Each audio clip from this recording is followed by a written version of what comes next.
Les amis, bonjour à tous, j'espère que vous allez tous très très bien. Vous l'entendez, voilà, ma gorge a été attaquée.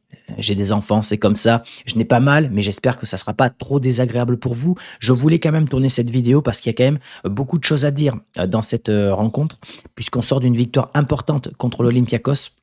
Et ce Real doit confirmer, alors que les tensions sont en train de s'estomper du côté du Real Madrid. On sent qu'il y a une volonté de s'unir entre les joueurs et le staff. Bien sûr, ça passera par une victoire. Si tu t'inclines ce week-end contre Girone, bah, ça peut répéter derrière. Donc il faut absolument que le Real s'impose. En plus, le timing tombe bien. On tombe contre une équipe qui est quand même pas super en forme. Girona qui est quand même plutôt faible cette année. Donc voilà, on va voir dans cette vidéo la presse madrilène et notamment Marca, l'actualité réelle avec, ça y est, une officialisation d'un transfert, vous verrez, ou d'un non-transfert plutôt.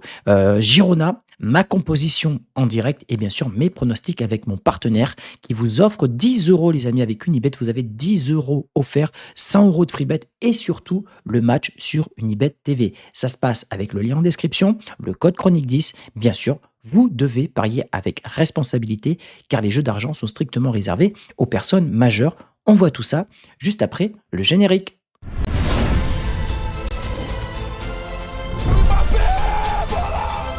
Gol! Vini Malvadeza, que golaço! Tranquilo.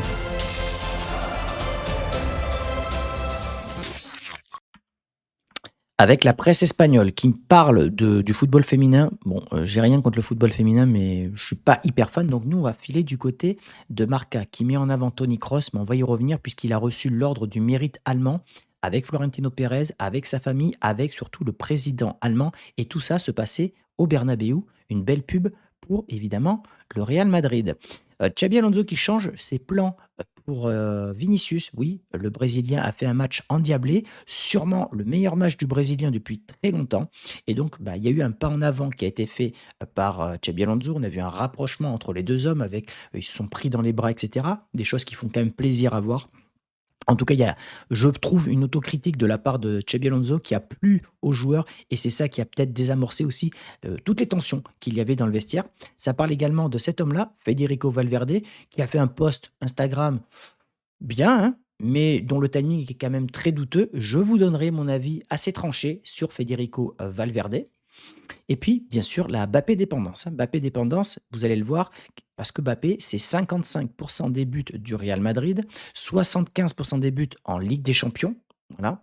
Et quand on regarde et qu'on compare les statistiques de Mbappé par rapport à d'autres joueurs à d'autres époques, bah, 55%, c'est le plus haut total jamais atteint par le Real. Alors, il y a eu Benzema ici avec 11 buts qui représentaient 46% des buts du Real Madrid.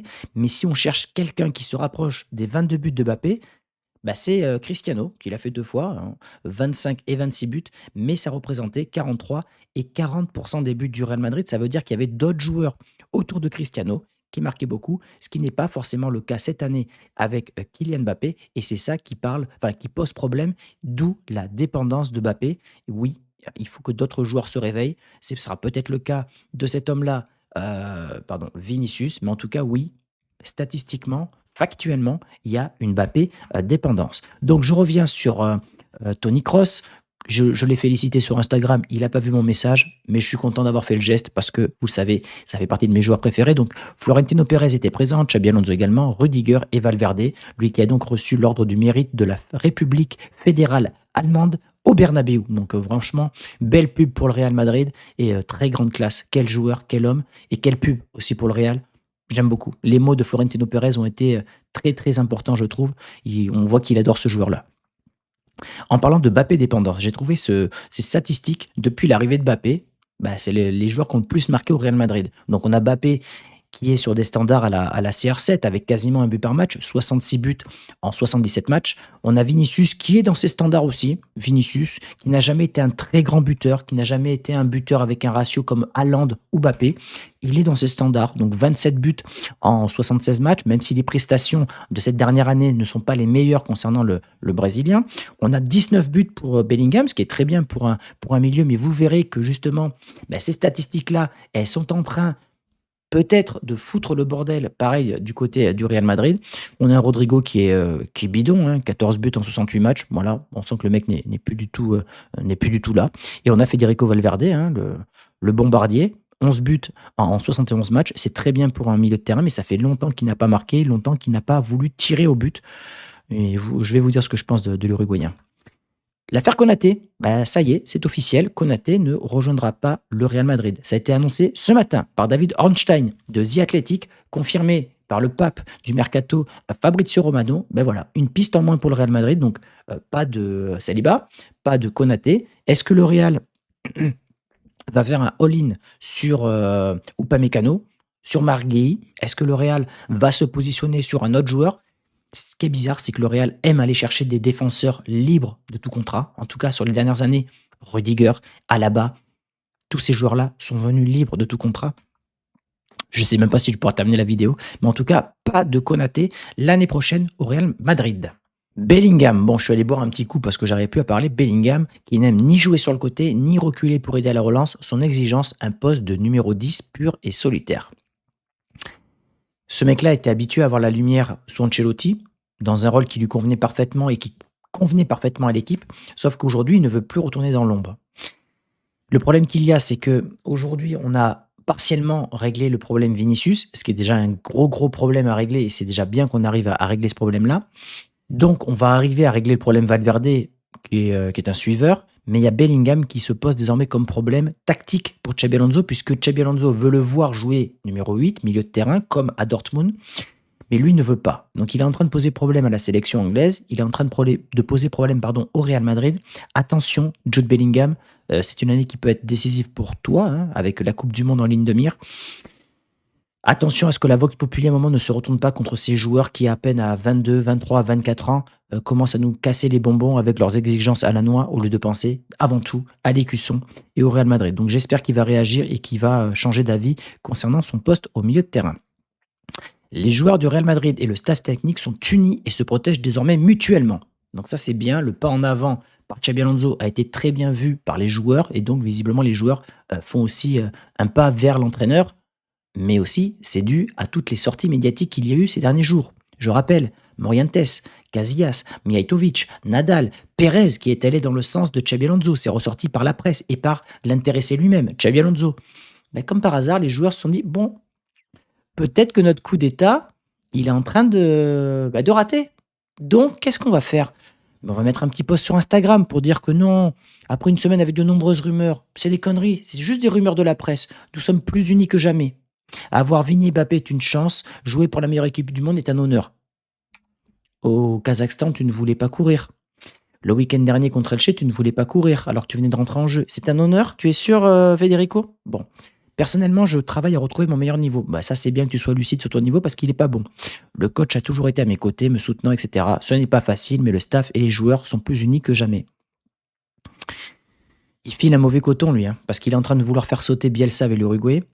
Même chose avec Xabi Alonso, sauf qu'il s'est rendu compte que c'était en train de se retourner un petit peu la tendance. C'est-à-dire que maintenant, il y a vraiment une volonté de soutenir Xabi Alonso. C'était pas Benitez, hein, Xabi Alonso. On parle d'une légende du Real Madrid. Et je pense, à titre personnel, que l'image de Xabi Alonso a été sous-estimée par les joueurs là, qui ont fait la mutinerie, dont Valverde. Mais le timing du poste, c'est évidemment parce qu'il a senti le vent tourner. Voilà, ça c'est ma théorie, c'est mon avis, et mon regard vis-à-vis de ce joueur-là, Valverde, a changé définitivement. Voilà, je ne le regarderai plus jamais pareil, parce qu'il est censé être l'exemple de ce vestiaire, et je me rappellerai toujours que c'est lui qui a en tout cas fait partie des joueurs qui voulaient faire sauter Xabi Alonso. En parlant de joueurs qui ont voulu faire sauter Xabi Alonso, il y avait Vinicius, mais ça va beaucoup mieux. Et Pérez qui aurait dit donc à Xabi Alonso, si tu as Vinicius au Real Madrid, tu ne peux pas le laisser se fâcher. En gros, il y a un double discours dedans, c'est-à-dire tu dois bien gérer Vinicius. Et le message pour moi qui est derrière, c'est si tu as Vinicius avec toi, tu gères quasiment tout le vestiaire. Parce que Vinicius est un leader de vestiaire dans le sens, il est ami avec tout le monde. Donc si tu te fâches avec lui, tu te fâches un petit peu avec tout le monde. Donc le message de Florentino Pérez a été bien reçu par Xabi Alonso, puisqu'il a fait un pas vers le joueur, un groupe de joueurs, et on a vu plusieurs accolades qui m'ont fait plaisir. Alors, c'est pas grand-chose, mais elles m'ont fait plaisir après la rencontre contre l'Olympiakos. Bien sûr, tout ça, ça sera conforté par une victoire ce week-end du côté de Girone. Le classement. Alors le classement, je vais vous le partager. Hop, il est là le classement. Voilà, j'espère que vous le voyez bien. Donc le Real est toujours leader avec un point d'avance sur les Catalans, 3 points d'avance face à Villarreal et seulement 4 points d'avance par rapport à l'Atlético Madrid. L'Atlético Madrid qui avance caché. Parce qu'à un moment donné, on était à 8,2 et ils sont sur une bonne série. Il n'y a qu'une seule défaite pour les Colchoneros et ils avancent masqués petit à petit. Donc attention à cet Atlético qui avait très mal commencé la Liga, mais qui est désormais sur une très très bonne dynamique. Et vous voyez, Girone, c'est la catastrophe industrielle. Ils risquent la descente avec seulement 11 petits points. 2 victoires, 5 nuls et 6 défaites. C'est très faible, Girone, c'est très faible. Alors on va aller regarder leur dernier match. La dynamique n'est pas bonne. Donc il y a un match nul du côté du Betis, donc ça c'est pas mal. Le Betis, parce que faire un match nul là-bas, c'est jamais facile, d'autant plus qu'ils menaient au score, ok. Une victoire contre Alaves, une défaite à Retafe, bon, Constancia, je compte pas. 3-3 contre Oviedo, une défaite à Barcelone 2-1. Bon, c'est pas une équipe en crise totale, parce qu'ils ont connu une descente aux enfers qui était absolument abominable en début de saison. Ça va un peu mieux, ça perd un peu moins, mais c'est pas non plus extraordinaire. Donc au niveau des 11, attendez, voilà, c'est ça que je voulais vous montrer. Il y a quand même pas mal de joueurs avec du talent, et notamment ce Victor Reis. Vous vous souvenez de Victor Reis? C'est un joueur qui était ciblé par le Real Madrid en provenance de Palmeiras. Il est arrivé à City, il a été prêté par City, il a 30 millions d'euros. Tsigankov, pardon. Pareil, c'est un très bon joueur, voilà, qui joue sur le côté, il est lié droit. Il y a aussi Vanat, 15 millions d'euros. Il y a Brian Gill, l'ancien de la Real Sociedad ou de Valence, je ne sais plus. Bref, il y a plein de joueurs avec du talent. Livakovic, qui avait fait un superbe. C'était quoi lui? C'était un Euro ou une Coupe du Monde? Je ne me rappelle plus. Il y avait la Croatie. Je sais plus. Mais en tout cas, il y a plein de bons joueurs. Il y a Unani, l'ancien joueur de Marseille. Il y a plein de super bons joueurs du côté de Girone. Ils sont dans une crise sportive.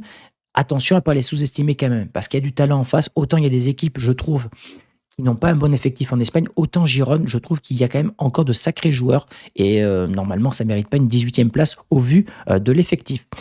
Concernant les 11 proposés par Michel Sanchez, ben, vous le voyez, hein, c'est quand même qualitatif. J'avais oublié Witsel, mais il y a Witsel, le Belge, alors qu'il est en fin de carrière, mais cette équipe a du talent. Ça joue en 4-3-3, en 4-4-1-1. 4-4-2, je ne sais pas comment on peut dire ça. En tout cas, ça peut changer de composition suivant les adversaires, toujours avec une défense à 4 par contre. Mais voilà, bel effectif de la part de Girone. Qu'est-ce que je voulais vous montrer? Ah oui, les confrontations directes. Hop, on y va de suite.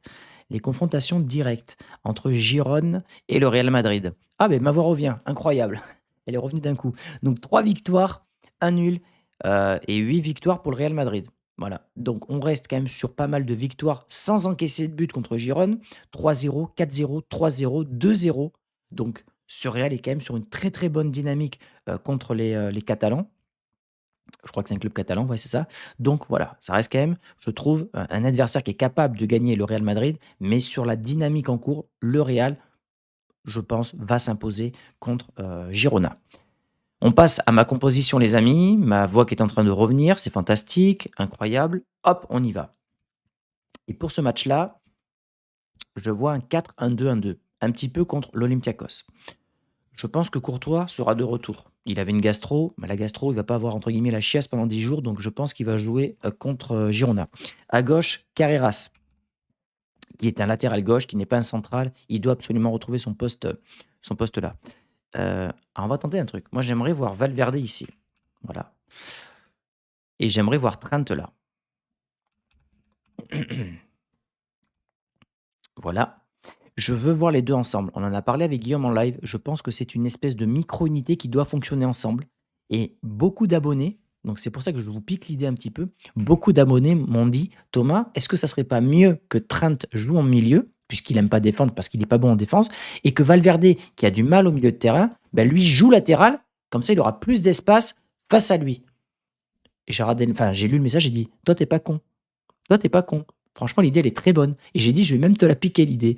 Donc, je te pique l'idée, tu te reconnaîtras, j'ai oublié ton prénom. Mais oui, Valverde à droite et Trent en milieu, je pense que c'est une bonne idée. En défense, donc Raúl Asensio, qui a eu une gêne contre Olympiakos, devrait être de retour. Pas de Militao, pas d'Alaba. Je vais mettre Tchouaméni. Ici, je vais mettre Kamavinga, qui a fait un bon match, mais qui est sorti pour problème respiratoire. Alors pareil, j'espère qu'il sera apte à jouer. Ici, je vais mettre Bellingham, qui doit apprendre à jouer numéro 8 et qui sera pas loin de Trent. Donc je me dis que ça peut potentiellement l'aider à jouer au milieu de terrain. Arda Güler en 10. Et après, une attaque à 2 avec Vinicius, Mbappé, avec, je l'espère, dans ce match-là, évidemment, des buts de Mbappé, mais une sortie de Mbappé pour qu'il se repose et qu'il envoie aussi, Xabi Alonso, un message à tout l'effectif en disant: «Vous voyez, Mbappé peut sortir dans une rencontre», et notamment pour Vinicius. Qu'est-ce que vous pensez de ce 11? Voilà. Alors évidemment, si Rudiger est apte, Rudiger, si Hausen est apte, Hausen, mais je ne sais pas si les gars qui viennent de revenir de blessure peuvent changer. Donc évidemment que si Hausen est là, ben je le mets ici et je mets Tchouaméni là, par exemple. Vous voyez? Voilà, ça peut changer suivant les informations qui vont tomber. Je rappelle que je tourne cette vidéo et on est vendredi, les amis. On passe à mes pronostics. Donc, je rappelle les bonus: 10 € offerts, le match sur Unibet TV, 100 € de freebet avec le lien en description. Maintenant, comme je l'ai dit, vous devez parier avec responsabilité de l'argent que vous êtes prêt à perdre. 5, 10, 15 €, grand maximum, les amis. Ça se passe avec le lien en description. Et bien sûr, c'est strictement réservé aux personnes majeures. On passe au prono sur Unibet. Je mets les mentions légales, évidemment. Et on est parti au niveau des cotes, avec Girone à 6,15, le match nul à 5,10 et le Real à 1,39. Bon, on va passer sur celui-là à 1,39. 99% des gens qui pronostiquent cette rencontre vont sur le Real Madrid. Donc on va partir sur le Real. On va tenir compte quand même des derniers matchs du Real contre Girona, où en gros, Girone dominait le début de la rencontre, mais n'arrivait pas à marquer finalement ce but contre le Real Madrid. On reste sur 4 clean sheets consécutifs contre eux. Et je pense que je vais continuer la série. Donc, je vous propose but pour les deux équipes, non. Ce qui me fait, vous le voyez, un combiné à 2,59. C'est plutôt... Ah, vous le voyez pas, le combiné, mince. Mais ça me fait une cote à 2,59. Donc, en tout cas, but pour les deux équipes, non. Et ben, je suis désolé, mais je vais pas changer mes habitudes, hein. Je suis un petit papy maintenant, donc moi, j'ai mes habitudes. Et je vais dire 1, 2 ou 3-0 pour le Real Madrid, le score multi-choix. Donc, je vous rappelle le principe. Vous avez 3 scores possibles, vous avez une cote, 3,42. Et donc, que ce soit 1-0, 2-0 ou 3-0, vous êtes vainqueur avec cette cote-là. J'aime beaucoup. Et si je dois dire un prono exact, je vais partir sur le 2-0 qui est coté à 7,70. C'est pratiquement le meilleur prono. Je pense que la cote la plus faible, c'est le 2-1. Moi, je pars sur un 2-0. Et au niveau des buteurs, but pour penalty, l'équipe Alexandre, je vois un penalty, but de Mbappé, et j'espère un but de Vinicius qui en a grand besoin. Donc si, je vais baisser ça, si on a ce score-là, ça serait vraiment parfait. On aurait but de Vinicius, but de Mbappé, victoire sans prendre de but, un clean sheet. Donc voilà. Donnez-moi votre avis, les amis, sur cet avant-match, sur cette rencontre-là. Surtout, ce qui est très important, c'est que ce Real doit absolument gagner. Voilà, le moindre faux pas serait vécu comme un nouveau fiasco, et ça ferait encore la une de la presse, et il y aurait des remous en interne. Donc là, il faut gagner. Voilà, on a un calendrier qui est pas facile qui arrive, puisqu'après on a le Celta, on a Bilbao, le Celta, City. Donc les matchs qui vont arriver après vont être très compliqués pour le Real. Donc c'est pour ça que Girone, on doit absolument les gagner, si possible avec la manière, pour que cette révolte qui a eu lieu soit le plus loin derrière nous pour l'avenir. Merci à tous les amis, n'hésitez pas à liker la vidéo, à vous abonner si ce n'est pas encore fait. Et moi, je vais arrêter de parler pendant 24 heures pour pouvoir vous faire le débrief dimanche soir. Merci à tous les amis, au revoir.